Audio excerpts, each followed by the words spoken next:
En este tiempo vamos a empezar el capítulo número 3 de este fascinante libro de Apocalipsis. Ya habíamos mencionado que el capítulo 2 y 3 es prácticamente un solo mensaje para las 7 iglesias de Asia Menor, en donde ya hemos visto la iglesia de Éfeso, de Esmirna, de Pérgamo, de Tiatira, y ahora vamos a la iglesia de Sardis. Así que vamos a empezar este tiempo, pero antes que nada vamos a ver ciertos datos geográficos y de historia acerca de esta ciudad donde el Señor se glorificó a través de una pequeña iglesia en esta localidad. La ciudad de Sardis actualmente lleva el nombre de Sard.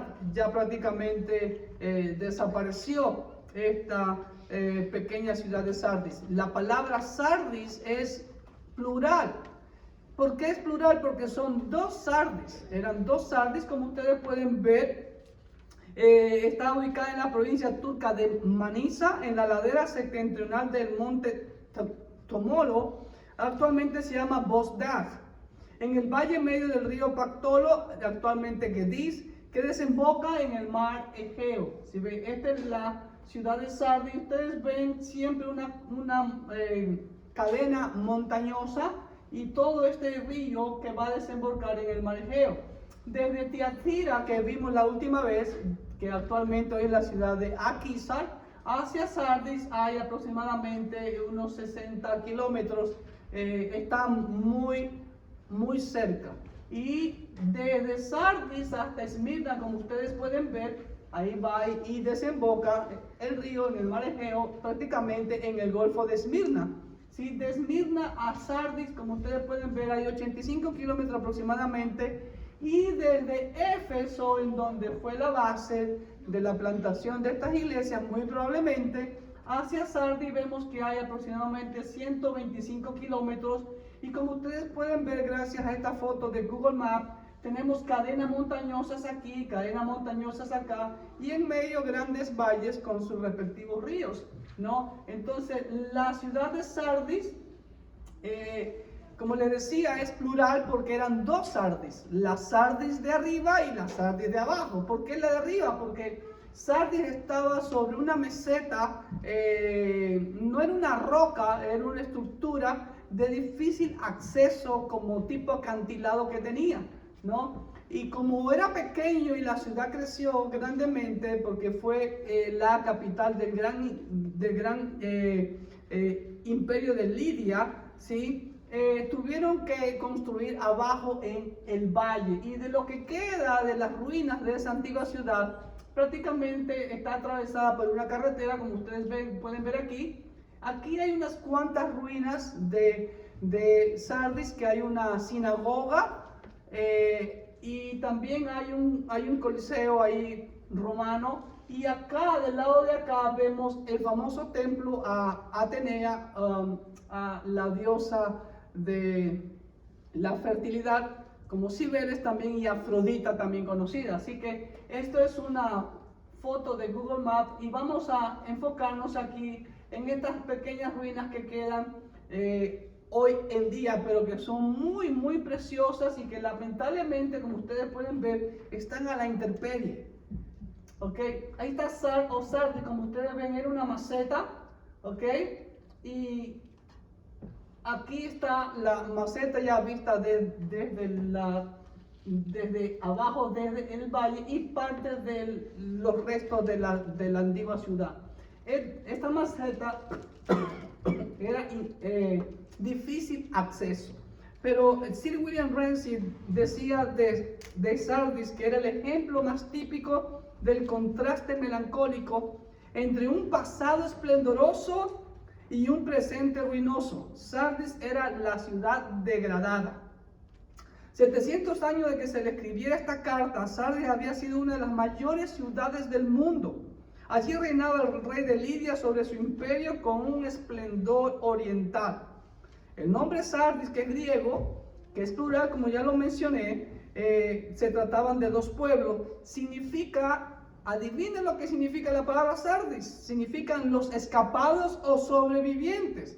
Interesante que El nombre de la ciudad va muy de la mano con el mensaje que el Señor da a esta iglesia. Ya lo vamos a ver.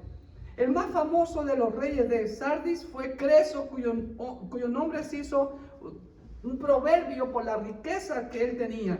Fue bajo su reinado cuando Sardis alcanzó el clímax de su esplendor, pero también fue la precipitación a su desastre. Creso se embarcó en una guerra contra el rey Ciro de Persia que al final terminó con la grandeza de Sardis. De nuevo le advirtieron al rey Creso, pero él no escuchó la advertencia. Y la roca sobre la que estaba construida Sardis era friable, o sea, no era sólida. Era como un paquete de barro seco más que como una roca. La naturaleza de la roca hacía que se le formaran grietas. Y cierto soldado persa llamado Hieroedades vio a un soldado de Sardis que se le cayó el yelmo y vio por dónde bajó y que era fácil de escalar, era una grieta. Y entonces aquella misma noche el imperio el ejército de Ciro, ¿no? Sube por esa grieta y llegaron a las fortificaciones de los Sardis totalmente indefensas porque nadie estaba vigilando, porque ellos estaban tan confiados en que su ciudad era tan imposible de que accedieran hasta ella.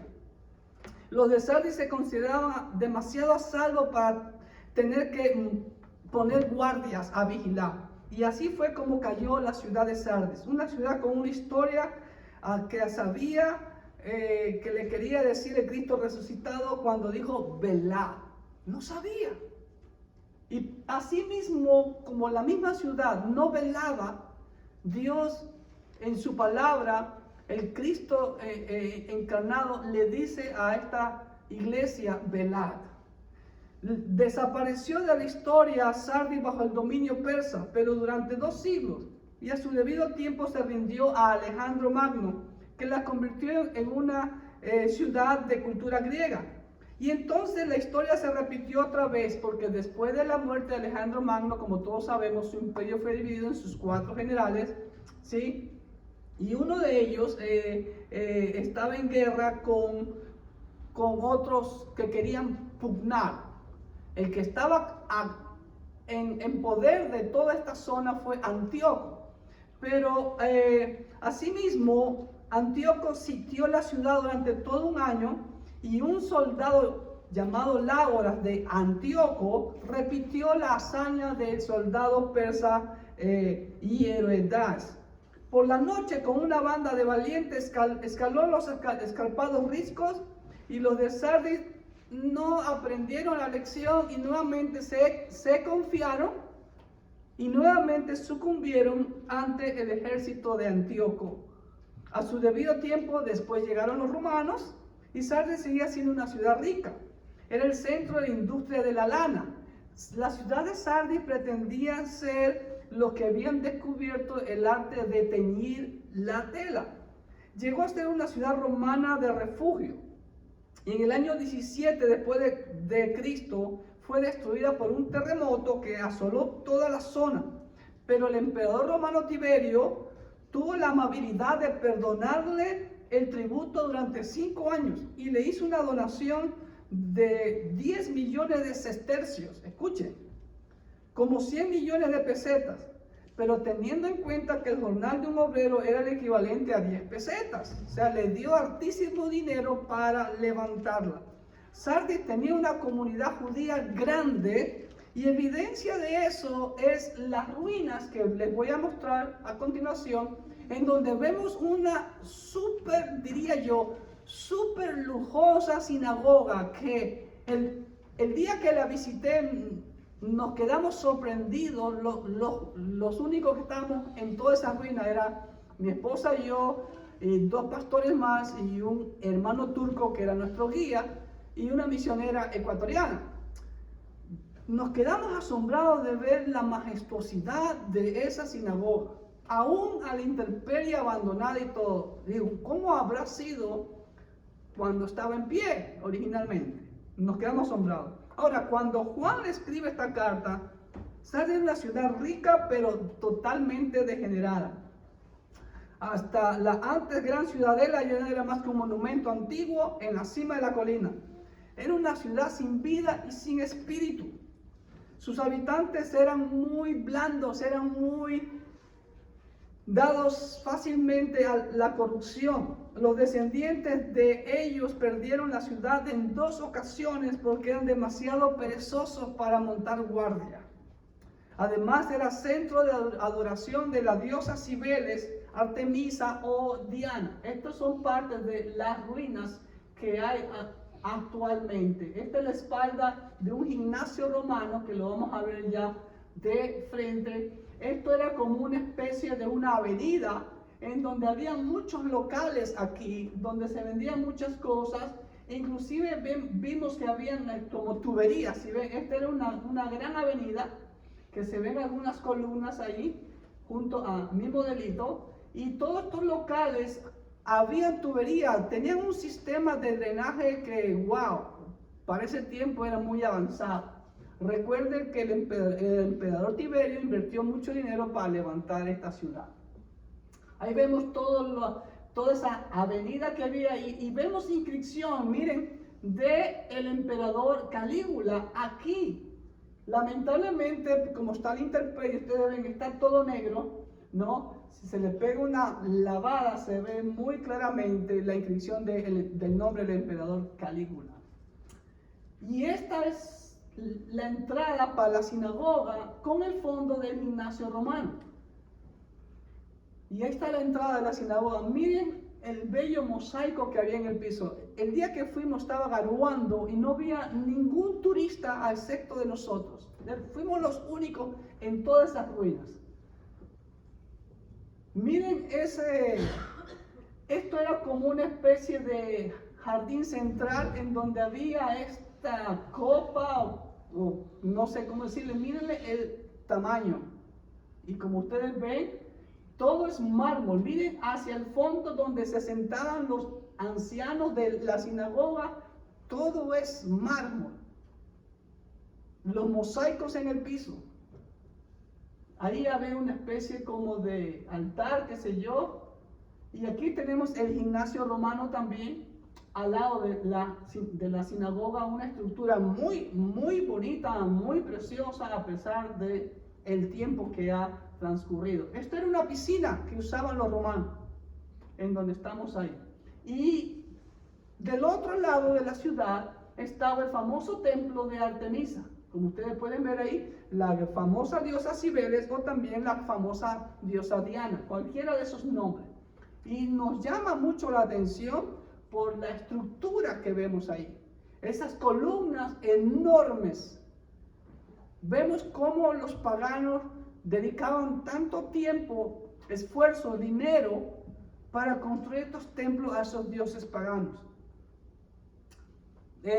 Nos salió el encuentro una familia kurda y ustedes ven todos esos kurdos ahí, pero la más kurda es la de en medio que está ahí, ¿sí ve? Los kurdos son perseguidos, por cierto. Este es uno de los capiteles de las columnas que había. Mírenle el tamaño. Comparen con los modelos que tengo ahí el tamaño de la columna. Solo esto es el capitel, la parte que va arriba de la columna. Si ven esta parte de acá.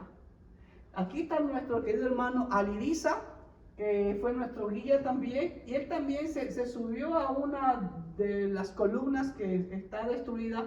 Pero mírenle el tamaño y comparen cada disco que conforma la columna completa. Miren, súper alta. Realmente como obra de arte esplendorosa. Pero qué triste que se lo usara para efectos de adorar dioses paganos, ¿no? Y lamentablemente pues no habían turistas, solamente esta familia kurdas, que les tomamos una foto ahí, muy amable por cierto, y ahí está el famoso templo de Artemisa, y acá arriba era donde estaba antes la antigua Sardis, la alta como le llaman, y esa es un monumento de la diosa Cibeles que se encuentra en Madrid, España, ¿ok? Entonces ahora sí vamos a la Biblia para ver cuál es el llamado que Dios le hace a esta iglesia de Sardis. De hecho, déjenme decirles algo. La ciudad de Sardis y la de Laodicea son las dos únicas ciudades en que prácticamente ya no hay ninguna población ahí.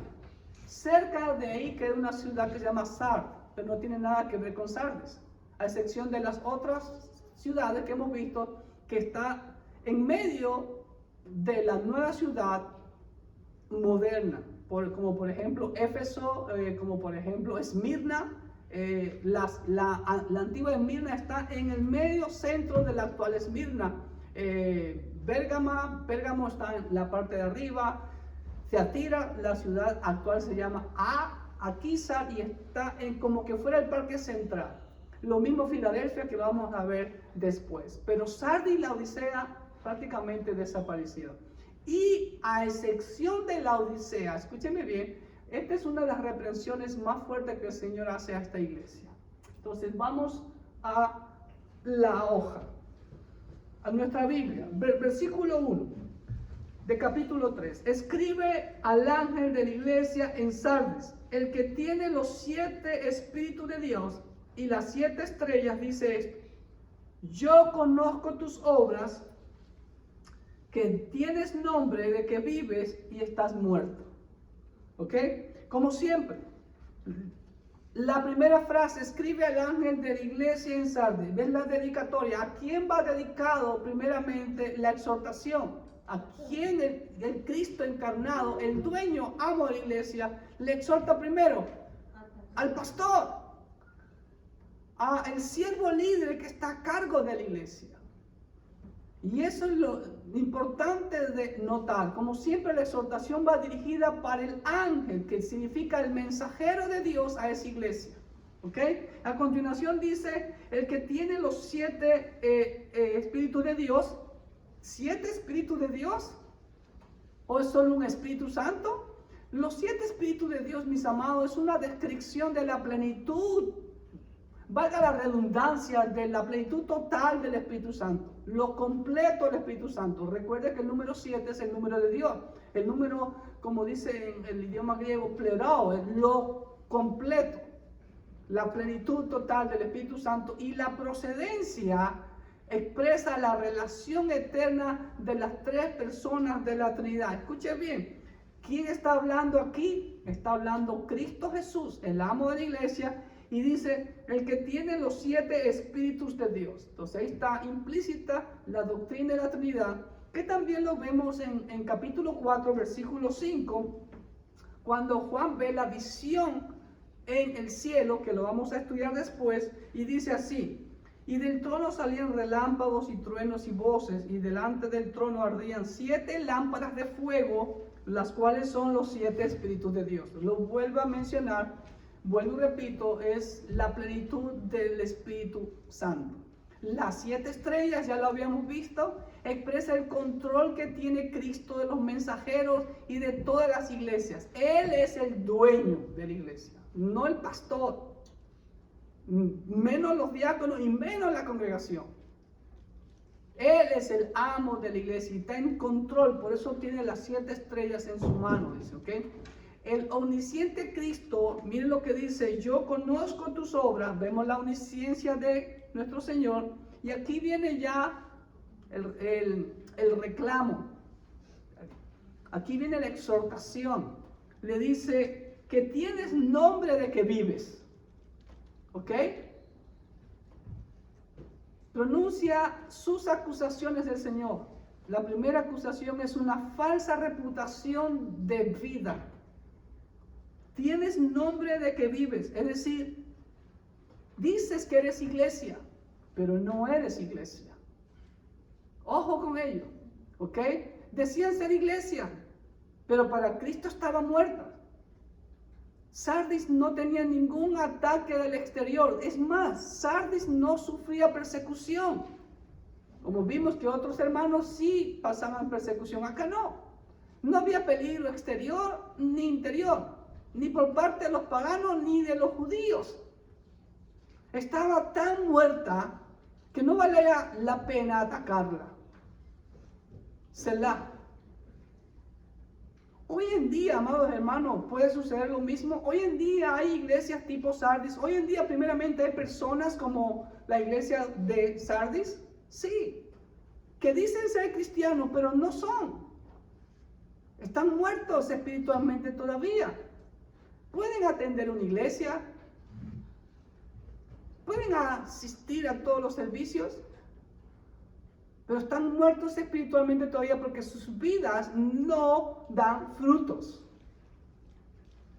Una iglesia también puede ser como la de Sardis. Puede ser que haya mucho activismo en esa iglesia. O puede ser que tenga muchas personas dentro de la iglesia. Pero está muerta. Porque no es el activismo ni los programas que tenga la iglesia que hace que sea una iglesia que realmente tenga vida, sea una iglesia viviente como el Señor lo demanda. Él mismo dice, estás muerta. ¿Ok?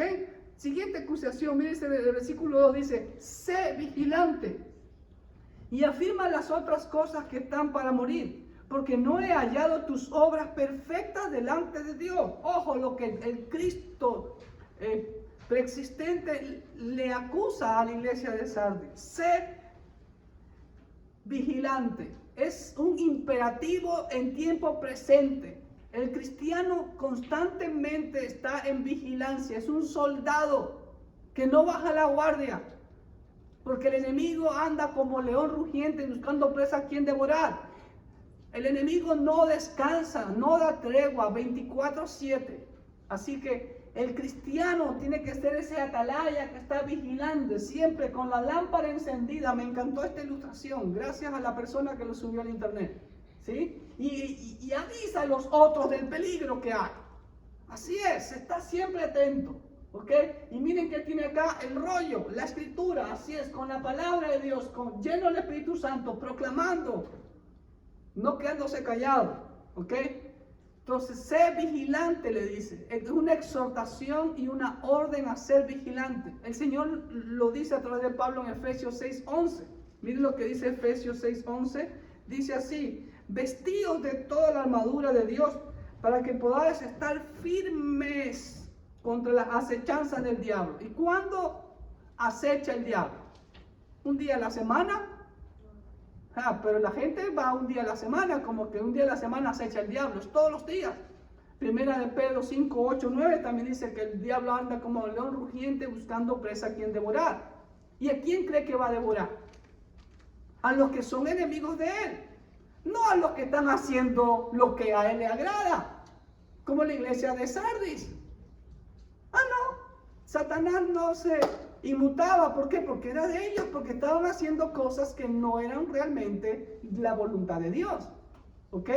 Entonces el Señor les exhorta a ser vigilantes, a que despierten de su anestesia espiritual y que por su propio bien deben volverse vigilantes. Miren lo que dice.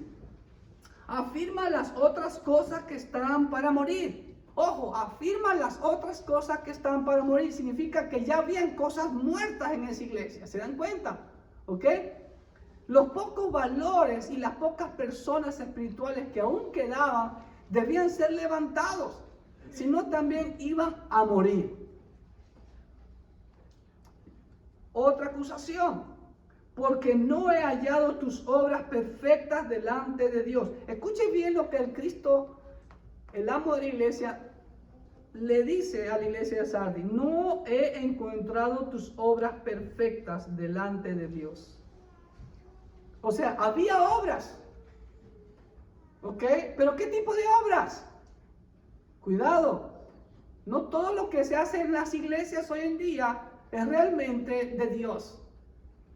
Hoy vemos que hacen shows en las iglesias, discotecas, bailes, etcétera, y piensan que eso glorifica a Dios. Lo mismo dijo el pueblo de Israel no menos de 50 días después de que salieron de Egipto. Hicieron el becerro de oro y dijeron, es fiesta para Jehová.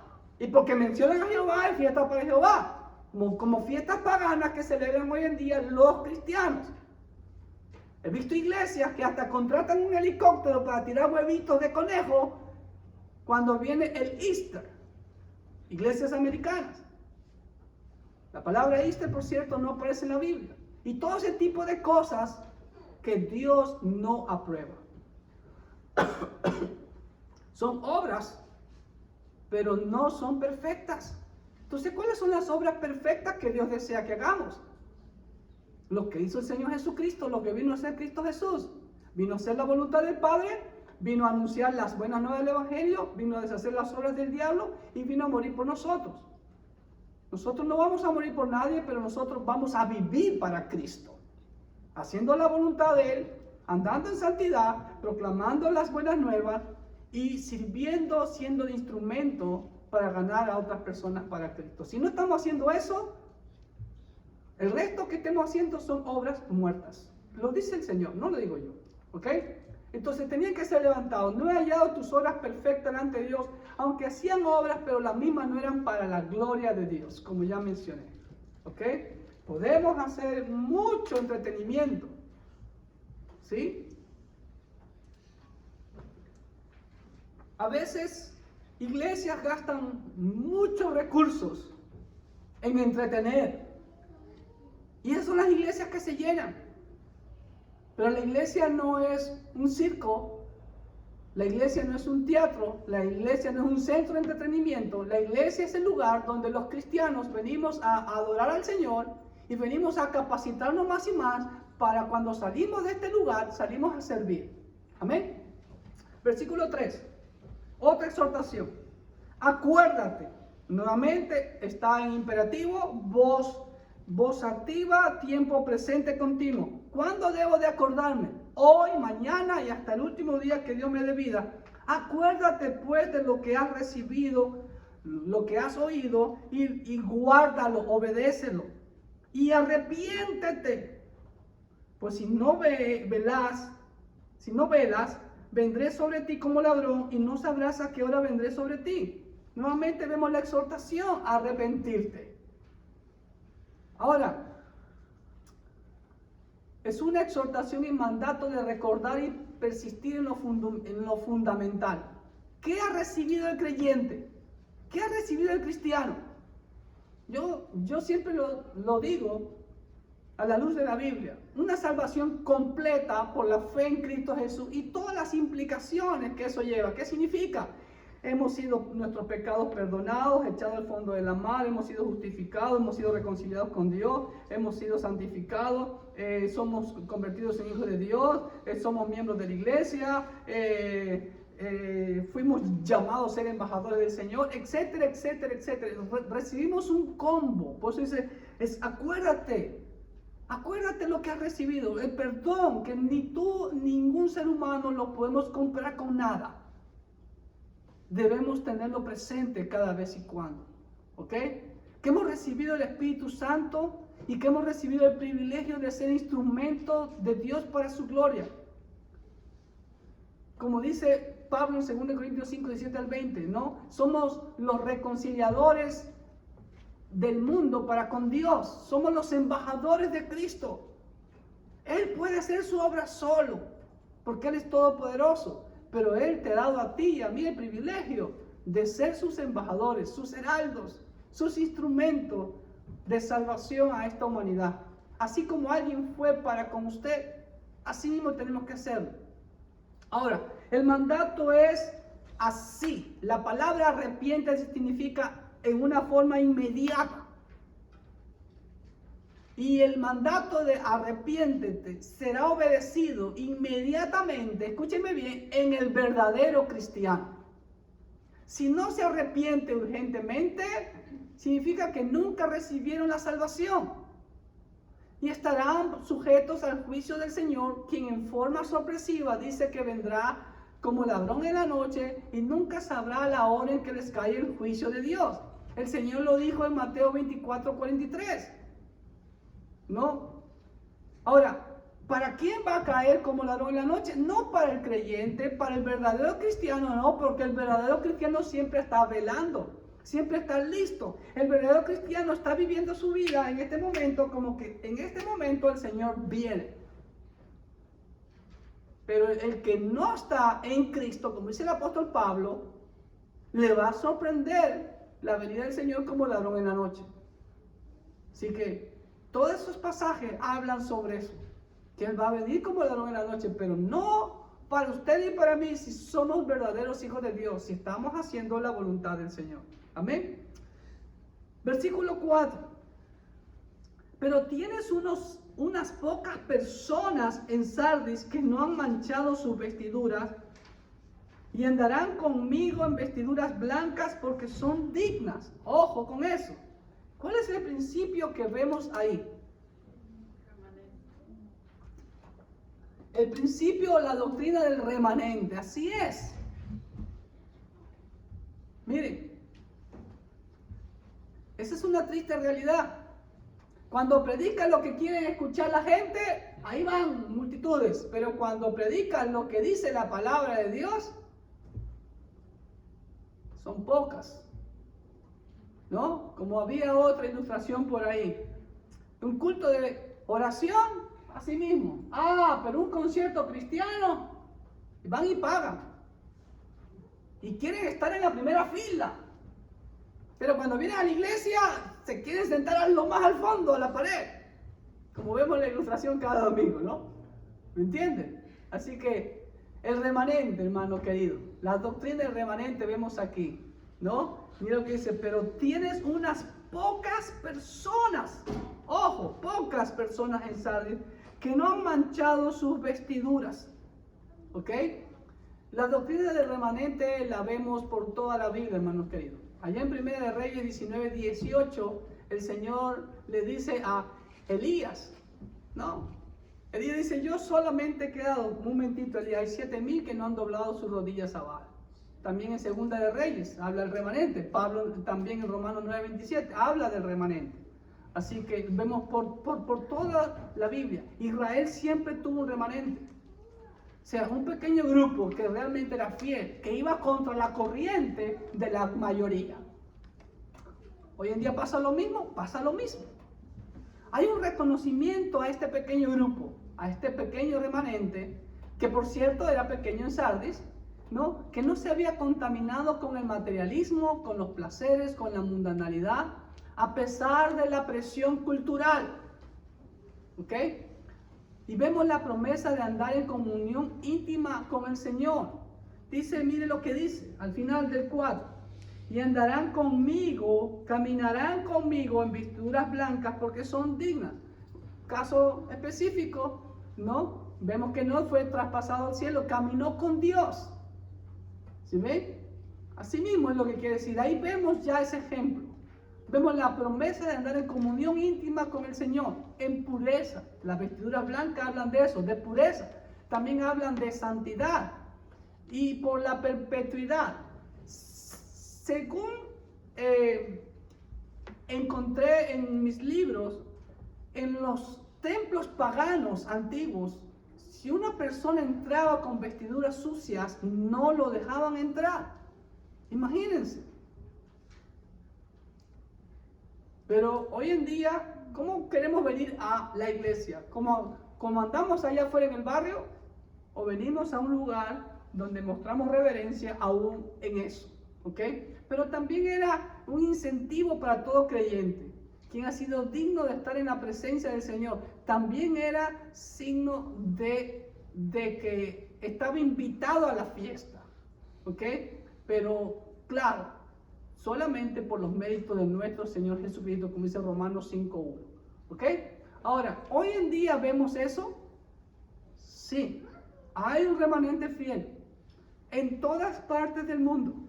Es verdad que vemos tanta apostasía el día de hoy, pero sí hay un pequeño remanente que busca agradar a Dios, no agradar al mundo, que no se convierte en amigo del mundo, como dice Santiago 4:4. Son pocos, así mismo es, pero lo hay. Y es nuestra oración, nuestro clamor, que ese pequeño remanente crezca más. La preocupación del Señor aquí es que ese remanente tampoco muera. ¿Se dan cuenta?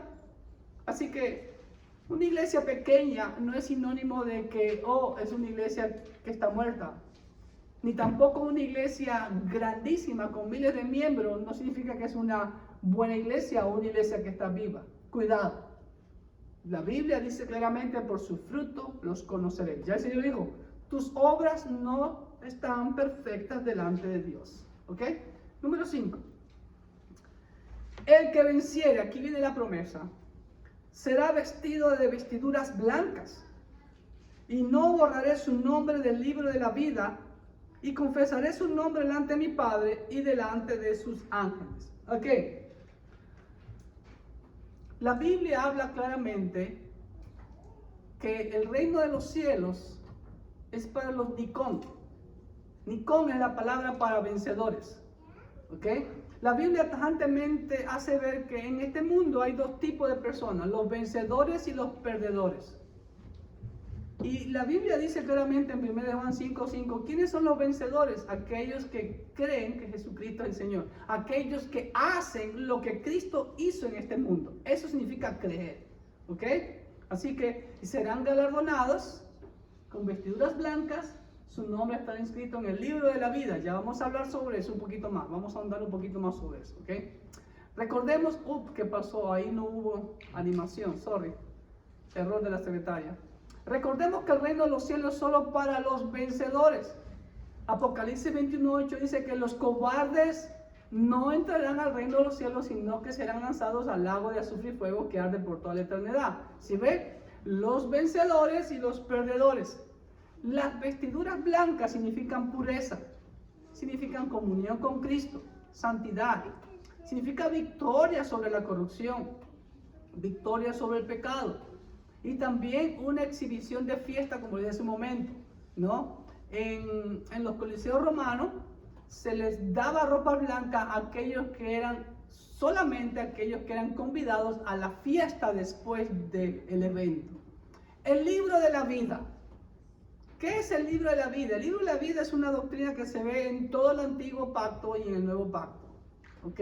El libro de la vida es el registro de los que están vivos espiritualmente. Y lo vemos desde Éxodo 32, cuando Moisés pide perdón por los pecados del pueblo después de haber hecho el becerro de oro. Y el Señor y Moisés pide que le quite su nombre del libro de la vida. Y el Señor dice, yo quitaré el nombre a quien pecare.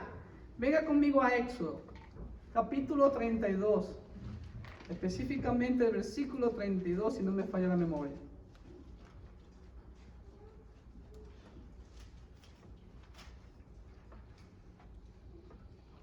Que perdones ahora su pecado, y si no, ráeme ahora de tu libro que has escrito. Y Jehová respondió a Moisés, al que pecare contra mí, a este raeré yo de mi libro. Ojo, esto se ha malinterpretado. Porque dice que va a borrar el nombre de él del libro de la vida. ¿Ok? El Señor dice, aquel que pecare contra mí será borrado del libro de la vida. Y todos los otros pasajes también. Salmo 69:28, Daniel 12:1, Malaquías 3:16. Permítanme leer Malaquías 3:16.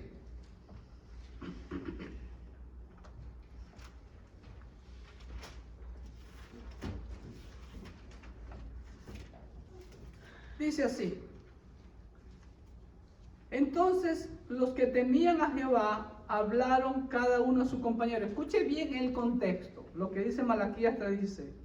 Entonces los que temían a Jehová hablaron cada uno a su compañero, y Jehová escuchó y oyó. Escuchó y oyó. Ojo.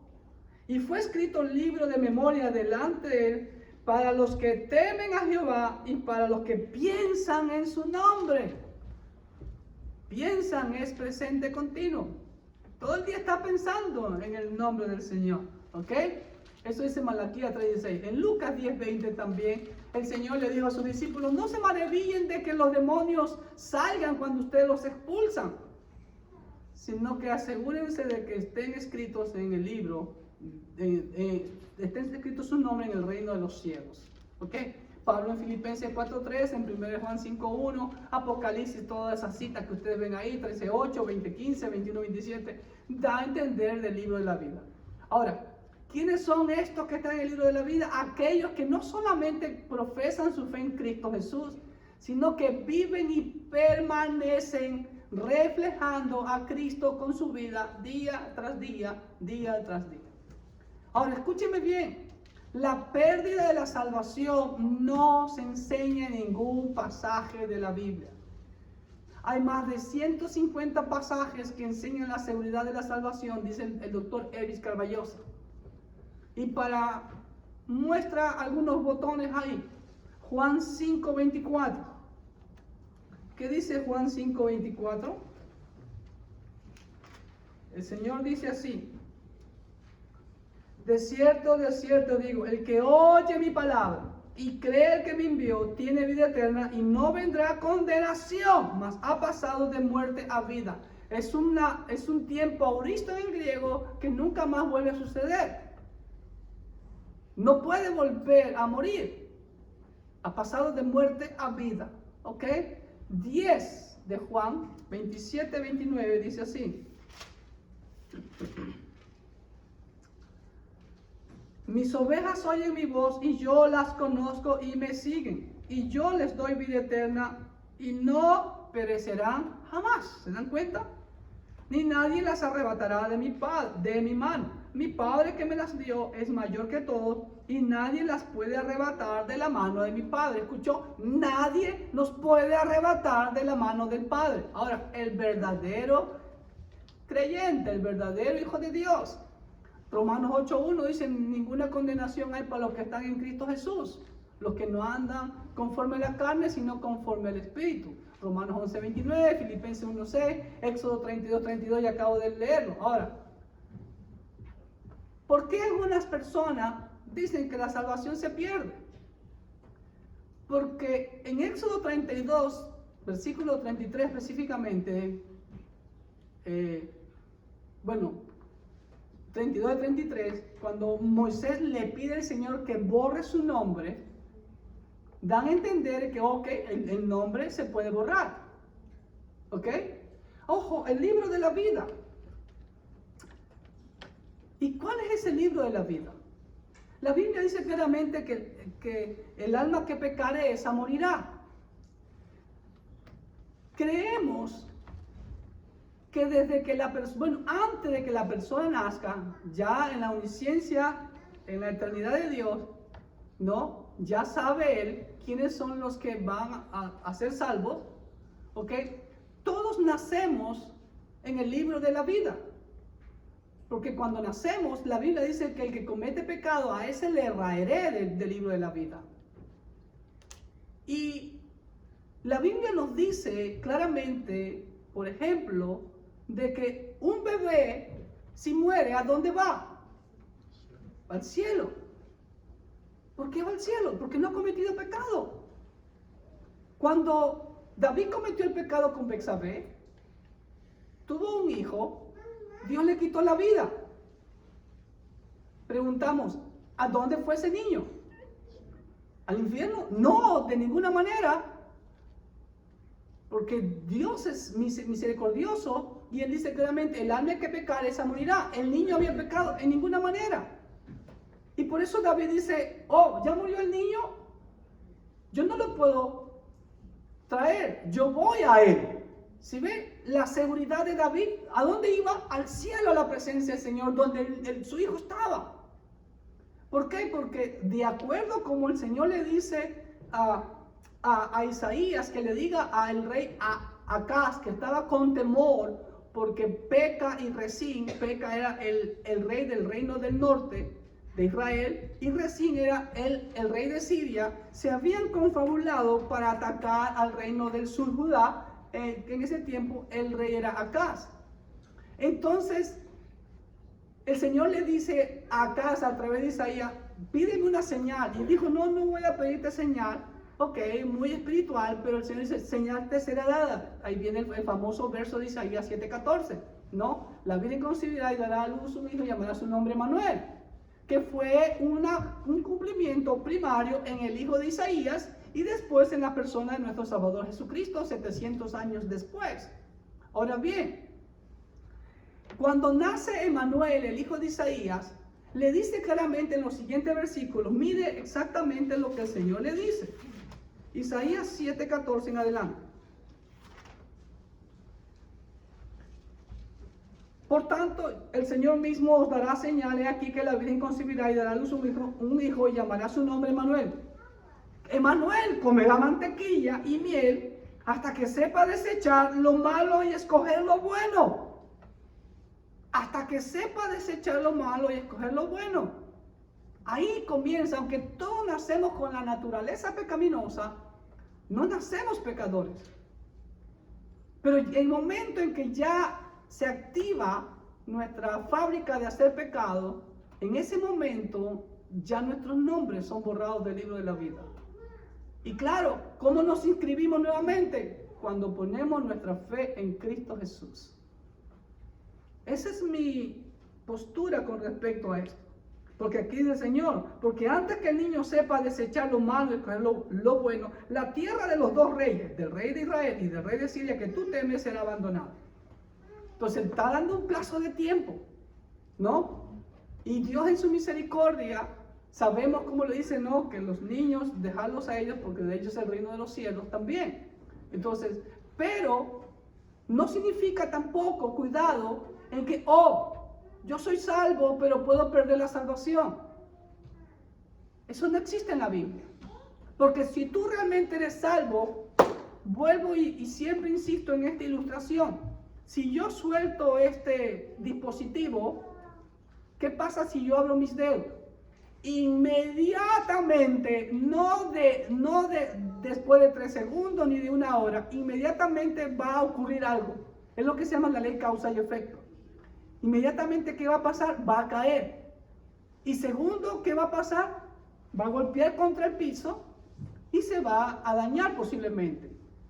¿Qué significa eso? Significa que si yo digo que he entregado mi vida a Cristo Jesús, he hecho un pacto de Dios a través de Cristo, me he casado con Cristo, en ese momento hay cambios inmediatos en mi vida y ya no vuelvo a ser el mismo. Según de Corintios 5:17. De modo que según usted en Cristo, nueva criatura es, las cosas viejas todas pasaron y aquí todas son hechas nuevas. Y la persona que tenga miedo de perder la salvación es porque realmente no salva. Porque la Biblia dice que el perfecto amor echa fuera el temor, como dice el apóstol Juan en primera de Juan.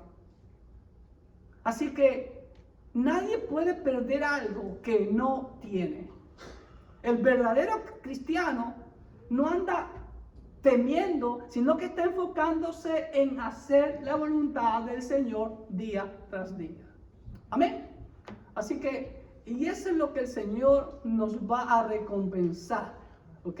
Ahora, la tercera promesa dice en el versículo 5 de Apocalipsis 3, volvemos a nuestro pasaje, dice, y confesaré su nombre delante de mi Padre y delante de sus ángeles. ¡Wow! ¡Qué privilegio! ¿No? Que el Señor te va a honrar delante del Padre y de sus ángeles. ¿Ok? La tercera promesa es para los fieles que honran en confesar o representar a Cristo con sus vidas en su diario vivir. Él los reconocerá delante del Padre y de la multitud angelical. ¡Wow! Aunque aquí nadie te reconozca. Y de hecho el Señor lo dijo, nadie es profeta en su propia tierra ni en su casa. Siervo que me escuchas, no esperes reconocimiento ni aún de los mismos tuyos. Pero fíjate esta promesa, el Señor te va a reconocer delante del Padre y sus ángeles. Y eso lo vemos desde el antiguo pacto. Miren lo que es el Salmo 119:46. Salmo 119:46. El capítulo más largo de la Biblia.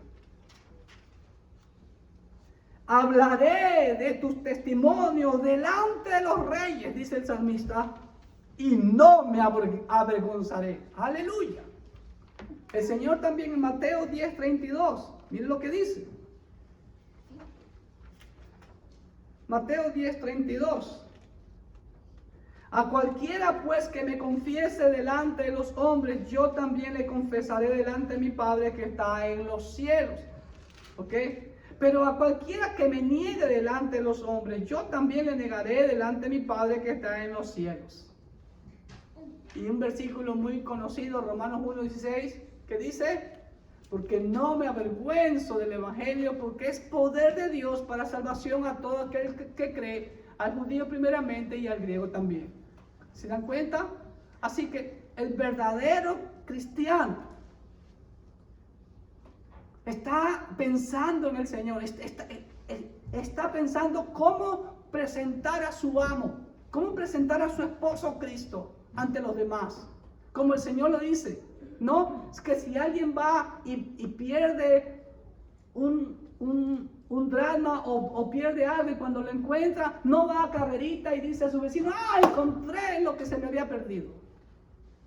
Pues así es el verdadero cristiano. Está apasionado de hablar de su amo. ¿No? Es como cuando usted fue jovencito, no tenía novia, y cuando ya tiene novia, ¿qué hace? La presenta a todo el mundo, ¿no, verdad? Esta es mi novia, y saca pecho y todo eso. Así debe ser el cristiano. Cada día de su vida. ¿Amén? Y por último, versículo 6. El que tiene oído, oiga lo que el Espíritu dice a las iglesias. Es el Espíritu Santo, no es el pastor Clever que da la exhortación. ¿Ok? Aquel que tiene las 7 estrellas en su mano y los 7 Espíritus de Dios delante de él, la plenitud del Espíritu Santo, dice: el que tiene oídos, oiga. Ya hemos aprendido que esa expresión significa, ¿ok? Tú puedes escuchar, te puede entrar por aquí, te sale por acá y no ha pasado nada. Pero si obedeces, Dios te va a recompensar. Porque la Biblia nos enseña siempre que la obediencia trae bendición. Y la mayor bendición es estar por toda la eternidad gozando de la presencia de nuestro Señor. ¿Ok? Para finalizar. Nuevamente el solemne llamado del Señor, con la que llama a la responsabilidad personal, a mí primeramente como pastor, a usted, mi hermano, como miembro de la congregación, y como iglesia en general, como iglesia local de la Iglesia General Universal de Cristo Jesús, ¿ok? De cada creyente de obedecer y mantenerse irreprensible hasta la venida de Cristo, como dice Pablo en 1 Tesalonicenses 5:23, que dice: todo vuestro ser, espíritu, alma y cuerpo, se mantenga irreprensible hasta la venida de nuestro Señor Jesucristo. Ese es el verdadero cristiano. Como Pablo usa la frase más característica en la mayoría de sus cartas: en Cristo, y lo cual es tiempo presente continuo. Así que le animamos en el nombre del Señor, mi amado hermano. Si este mensaje no le ha sacudido, no sé cómo más el Señor puede obrar en su vida. Pero Dios ha hablado, y como dice su propia palabra, le juzgará. Pero de todo corazón, que usted sea parte de ese pequeño remanente que el Señor tiene, que el Señor desea que goce por la eternidad. Que Dios me lo bendiga ricamente. Amén. Bendiciones.